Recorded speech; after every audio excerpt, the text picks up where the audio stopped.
So we want to know the zeta line is slanting or in what direction of angle. Okay, so then we will estimate or find the new zero compensator location. Okay, so this new point is actually the point where the design requirement that we want to design the controller to compensate the system. Well, okay, so this is the MATLAB coding. Theta equals to arctangent cos. Arctangent is a cosine. Okay, so we get the value for theta, and the omega d current equals to 8.05 is you get from here. Okay, so this is the compensated system previously that we have calculated and plot. Okay, so this point, the intersection between the root locus of the system G and also the zeta line here. So the intersection here, the intersection point, it will give the value of the omega d. Okay, so negative 5.89 is actually the sigma, the value of the sigma. This is the sigma line, right? This is a real axis. Okay, so this is the omega d.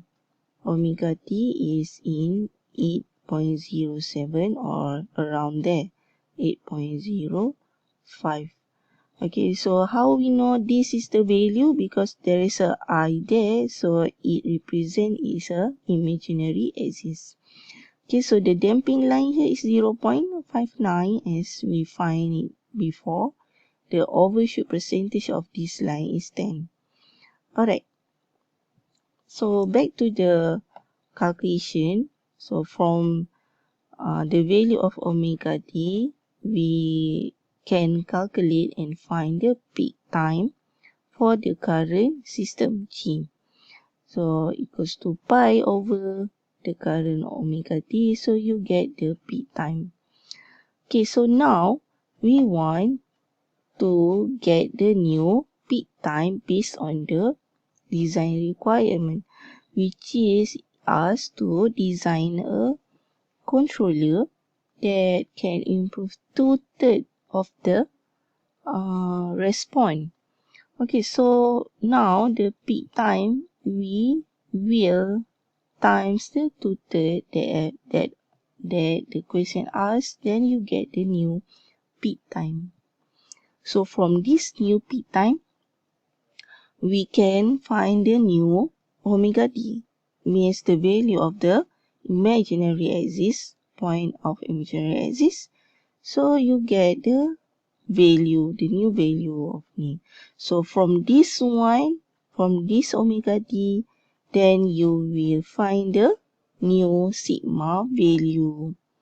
Okay, so you get all this value, then you get the new point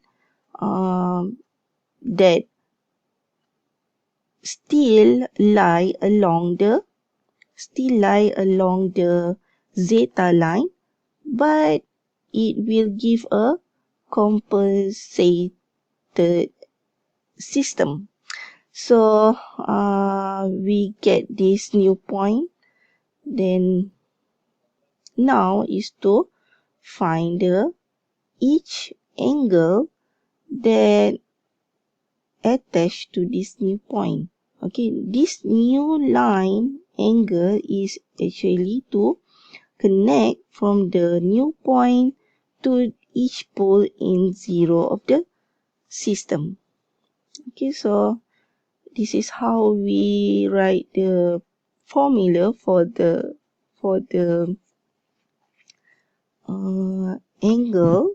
Okay, so for theta 1 is angle at pole -3. So we do this formula. Okay, 8.85 minus 3. Okay, so you get the value for theta 1. For theta 2 is a angle at pole -5. So that's why you minus the 5 here. You get the theta 2. Theta 3 is the angle at 0, -6. Okay, so you will minus here 8.85 minus 6. Okay, so theta 4 is for angle at pole -10. And why it is 10 minus 8.85? Because the line is less than 90 degree. So that's why we minus the pole, the -10. Okay, so that means 10 minus 8.485. So you get theta 4. So we sum up all the theta. Okay, and please remind alert with the positive negative here.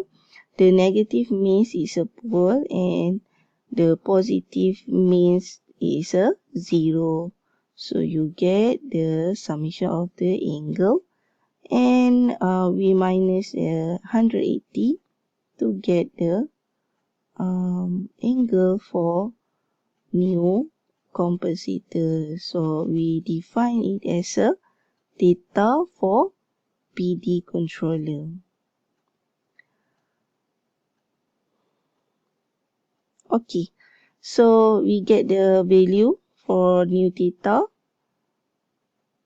and now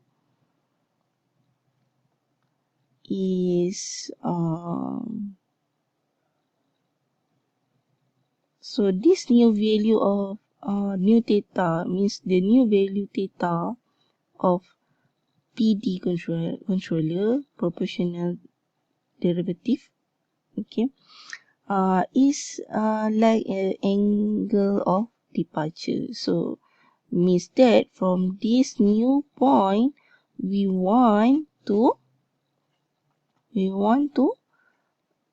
draw a new root locus. Okay, so that means this PD controller or compensator will have a own root locus, but still lie in along the zeta line. Okay, so we get the zeta, the zeta for the new controller. Okay, the PD controller. So you get this. Just put the into the formula.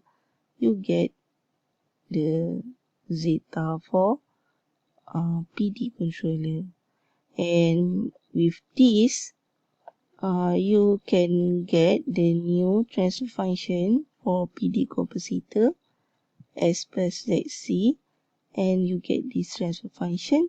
So we multiply with the current system G. So I just define is GGPD.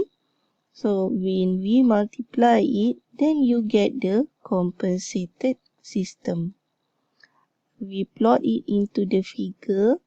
R locus, okay, means we want the new root locus for compensated system with PD controller. So you will get more like this. Okay, so it's a new root locus. Well, that is for PD controller.